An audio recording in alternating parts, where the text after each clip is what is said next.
Grabe, maniniwala ba kayo na for as low as 5,000 pesos ay pwede na kayo magkaroon ng sarili nyong kondo? Oo, tama kayo nang rinig na ang lowest down payment ng studio unit na to ay nasa 5,000 pesos lang. For today's vlog nga, tara samahan nyo kami at dadayo nga kami ng Maynila ngayong araw. At ayan na nga, natatanaw na nga namin yung gusali kung saan kami pupunta. Nagtanong nga kami kay sir kung saan ba pwedeng magpark ng sasakyan. Andito pala kami sa Urban Deca Towers, Cubao. Located ito sa EDSA Corner, Mayor Diaz, Barangay San Martin. At ayan na nga, habang naglalakad kami, napansin namin na ang dami pa palang ginagawang unit dito. At aminin nyo, minsan na rin sumagi sa mga isip natin na tumira sa isang kondo. Kaya man aalamin namin ngayong araw kung magkano nga ba yung kakailanganin mong pera para magkaroon ka ng sariling kondo. Pumasok na kami sa loob nang makita na namin tong mga unit dito sa Urban Deca Towers. Una naming pinasukan tong studio unit na may 13 square meters ang laki. Alam nyo ba na sa halagang 5,000 pesos plus lang ay pwede na kayong magkaroon ng sarili nyong kondo. At ang kagandahan dito, lifetime ownership ito at may clean title ka na panghahawakan. At huwag kayong mag-alala kasi hindi naman ito gigibain after 50 years. Ang studio unit na to ay may kasama ng CR at hindi lang yon, meron na din tong built-in cabinet. At ang maganda pa dito, kapag iti-turn over na sa inyo itong unit na to, lilipat na lang kayo at wala na kayong ibang poproblemahin pa. O diba, sa mga katulad namin na independent na sa buhay, napakasarap lang mag-invest para sa mga sarili nating. Napakaganda nga rin na magiging view nyo dito kasi makikita nyo yung Makati, Ortigas at yung Quezon City skyline. Napakagandang investment nito, lalo na uso na ngayon yung mga staycation at yung mga nagpaparenta.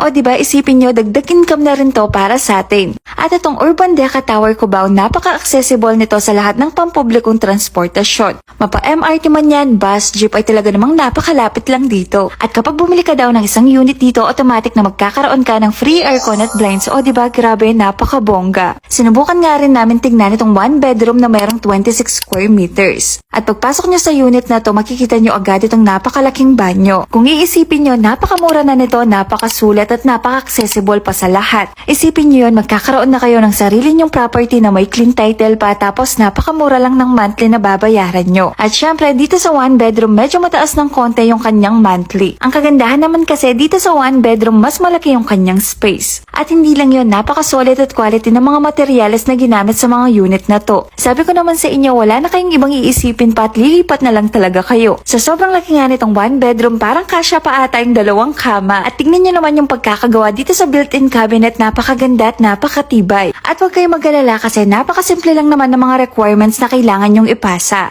Habang kaya pa, habang bata pa, mag-invest na tayo sa mga bagay na mapapakinabangan natin in the future. Kaya naman, pag-iisipan talaga namin to ng maigi ng ate ko. At kung gusto nyo rin na mag-inquire dito sa Urban Deca Towers, pag-message na lang kayo sa kanilang FB page. O siyang, dito na lang muna, ha, bye.